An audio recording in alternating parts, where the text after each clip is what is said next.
कोई लाख जतन कर ले तो क्या होता है, वही होता है जो मंजूर खुदा होता है।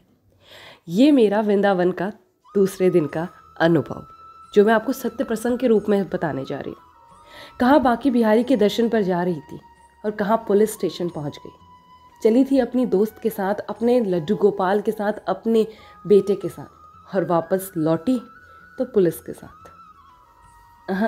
ये कोई क्लिकबिट नहीं है।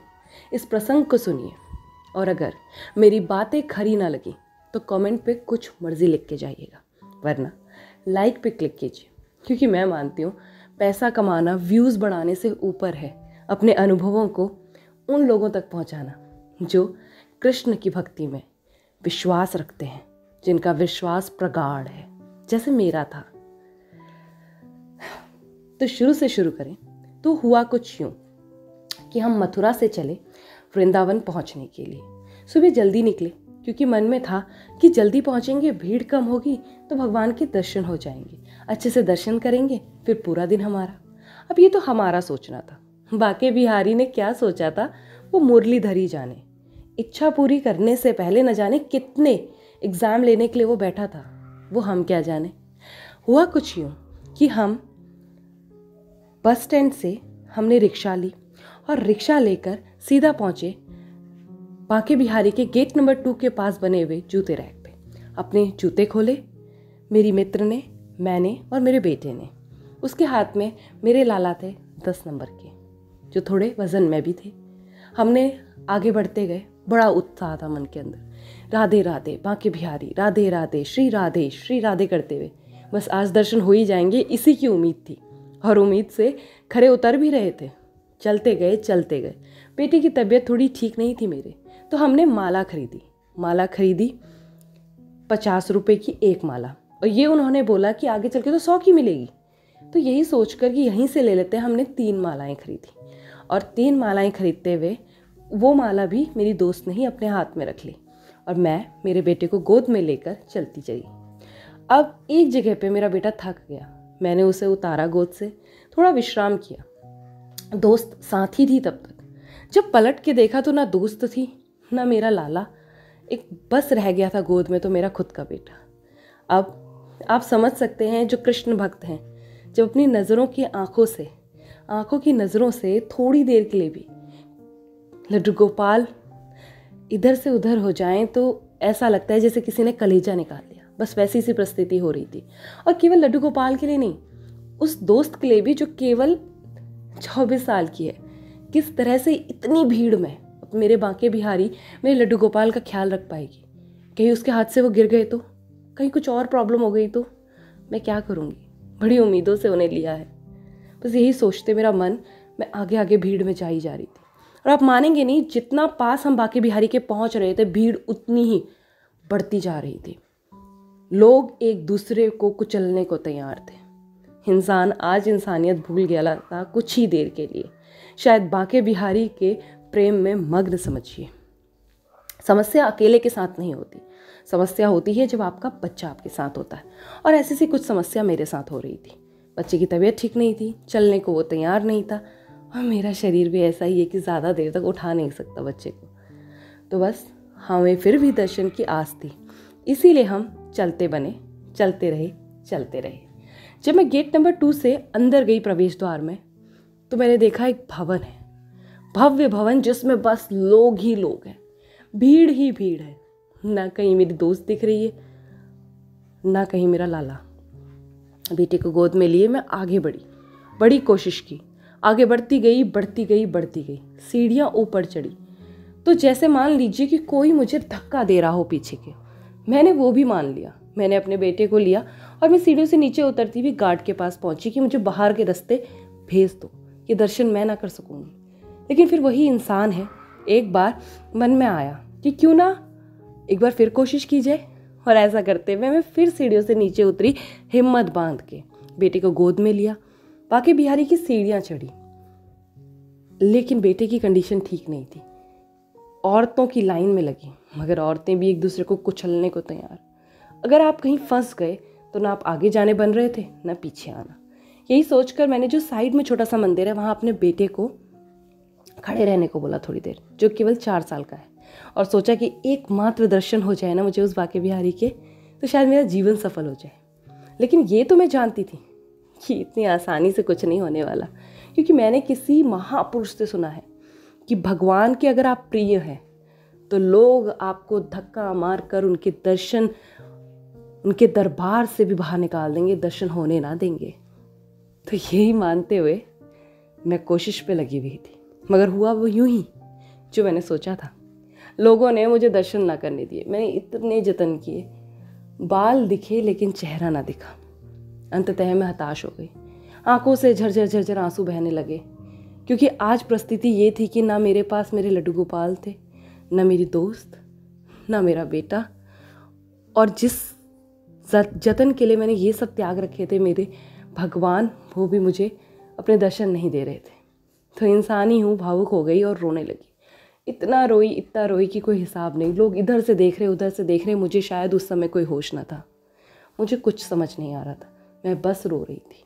ये मन ही मन बोल रही थी कि ये तेरे दर्शन है, अगर ये तेरे दर्शन के लिए इस तरह से आना है तो व्यवस्थित नहीं है चीज़ें। और ऊपर से लोग वीआईपी टिकट पे दर्शन ले रहे थे। एक पंडित ने बोला मेरे सामने कि वीआईपी लेता है दर्शन, साधारण आदमी को थोड़ा ना भगवान दर्शन देते। और मेरा दिल पसीजा जा रहा ये बात सुन के कि अगर बांके बिहारी ऐसा ही है ना, तो अगली बार आऊँगी पैसे लेके और तेरे दर्शन ज़रूर करूँगी, वीआईपी बन के आऊँगी। ऐसा सोचकर मैं गेट से अपने बेटे को गोद में लेके बाहर निकल गई। न पैरों में चप्पल, न हाथ में मोबाइल, क्योंकि मोबाइल रिसोर्ट में ही छूट गया था। हम एक ही पर्स लेके चले थे जो मेरी दोस्त के पास था। न उसका मुझे नंबर याद, न अपने पति का नंबर याद। मैं अब बस चल रही थी। अब मुझे बस उस जूते रैक तक पहुंचना था। लेकिन भगवान की मर्जी में कुछ और ही था। मैं थोड़ा डायरेक्शन को लेकर कंफ्यूज रहती हूँ, पहले बता दूँ। इस वजह से जिस गेट से मैं निकली, मैंने लोगों को काफ़ी समझाया कि मेरे पास टोकन नहीं है जूते का, मगर वो कुछ ऐसा सा दिखता है। लोगों ने अपने अनुसार मुझे 4 जूते रैक स्टैंड में से एक जूते स्टैंड का नाम बताया, जिसका नाम है विद्यापीठ। विद्यापीठ जाने के लिए मैं तैयार हुई। चलती जा रही थी। ना हाथ में पानी की बोतल, खाने के लिए कुछ भी नहीं। पानी की बोतल हालांकि मैंने रखी थी, मगर इतनी भीड़ में वो कब उलट गई, कब सब गिर गया, मुझे नहीं पता। ना खाने के लिए कुछ, ना पीने के लिए पानी, बेटे की तबीयत खराब, ना हाथ में पैसे, ना मोबाइल फ़ोन, और ना पैरों में चप्पल, और ना पता लग रहा था रास्ते का। बस चेहरा रो रहा था। वृंदावन की गलियों में, कुंज की गलियों में आज मैं खो चुकी थी और घूम रही थी। चलते करीबन 1 पौने घंटे चलने के बाद एक दुकान में पहुंची। पूछा कि ऐसा हुआ है मेरे साथ, आप बता सकते हैं? उन्होंने पहले बिठाया, पानी पिलाया बेटे को, और शर्म के मारे मैंने पानी नहीं पिया, मगर उन्होंने बेटे को पानी पिलाया, बिस्कुट खरीद के दिया और उसे खिलाया। कहते हैं ना कि नारायण खुद तो नहीं आते, मगर रूप ज़रूर भेजते हैं। और उस दिन न जाने मैंने कितने नारायणों से मिली हूँ, न जाने उन वृंदावन की गलियों में शायद जो हर मदद मेरी कर रहा था वो नारायण ही था। अब हम चलते जा रहे थे, उनसे मदद पूछी, उन्होंने रास्ता बताया, हम आगे बढ़े। आगे बढ़ते बढ़ते श्री राधा वल्लभ का मंदिर आया। वहाँ दर्शन किए, लोग वीडियो बना रहे, खुश हो रहे, हंस रहे, गा रहे, खा रहे, पी रहे। लेकिन मैं एक जिंदा लाश की तरह बस चल रही थी, क्योंकि ना उसने दर्शन दिए, ना दोस्त मिली, ना लड्डू गोपाल, एक बेटा हाथ पे जो बीमार। बस चलती जा रही थी। तभी मेरा शरीर भी था, सुबह से कुछ नहीं खाया था, चाय तक नहीं पी थी, ये सोच कर कि दर्शन के बाद ही खाऊंगी। लेकिन अब तो पैसे ही ना थे, तो चलती गई। तभी एक घर के पास देखा कि लोग भंडारा करा रहे हैं, खीर खिला रहे हैं। मांगी खीर और खा ली। पानी की बोतल भी, जिसमें थोड़ा सा पानी उन्होंने दिया था, वो भी पी लिया। अब चलते गए। अब कोई उम्मीद ना थी, विद्यापीठ तक पहुंचना था, जो करीबन 2 किलोमीटर था। चलते विद्यापीठ के पास पहुंची तो देखा ये तो वो जूता स्टैंड है ही नहीं। एक आखिरी उम्मीद भी टूट चुकी थी। अब बस ये था कि अब मैं यहीं रह जाऊं या फिर सीधा मथुरा चली जाऊं। लेकिन दोस्त इंतज़ार में होगी ये सोचकर मुझे वहाँ पहुँचना था। तभी मैंने 2 पुलिस वाले देखे, उनसे बात करी, उनसे पूछा कि ऐसा है। उन्होंने मेरा मोबाइल पूछा, वो मेरे पास ना था। नंबर पूछा, मुझे याद न था। पैसे मेरे पास थे नहीं, चप्पल मेरे पास थे। मैंने उन्हें बोला कि उन्होंने कहा अब हम कैसे मदद कर सकते हैं? मैंने कहा आप पुलिस वाले हैं, आप बताइए। तो उन्होंने मुझे टुक टुक पे बिठाया और कहा कि 4 जूता स्टैंड है, चारों पे घुमाएगा, 30 रुपये दीजिएगा। मैंने कहा मेरे पास तो वो भी नहीं। तो वो मेरे साथ खुद आकर बैठे दोनों, और उन्होंने मुझे आगे गौतम घाट वाले जूता स्टैंड पर पहले पहुंचाया, और वही मेरा डेस्टिनेशन था। मुझे फाइनली अपने जूते मिले। मेरी दोस्त मेरा इंतज़ार वहीं कर रही थी, जिसके पास कोई और विकल्प नहीं था मुझसे कांटेक्ट का, क्योंकि फ़ोन मेरे पास था नहीं। हमने जूते पहने और पुलिस वालों को थैंक यू कहा। फाइनली मुझे बांके बिहारी के दर्शन तो नहीं हुए, लेकिन जिस तरह से मैं गई थी उस तरह से वापस ना आई। उसकी गोद में अपना लड्डू गोपाल देखकर शायद मुझे कभी इतनी खुशी ना हुई हो। वो सुरक्षित था, प्यारा सा, नन्हा सा, सुरक्षित था। मेरी दोस्त ने भी न जाने पीछे से कितने जतन किए होंगे मुझे ढूंढने के, मगर जो कहते हैं ना, बांके बिहारी के दर्शन के लिए जाता है, दर्शन केवल उसी को मिलते हैं जिसे वो चाहता है। शायद उस दिन चाहत ना थी, मगर मैं हार मानने वालों में से नहीं थी।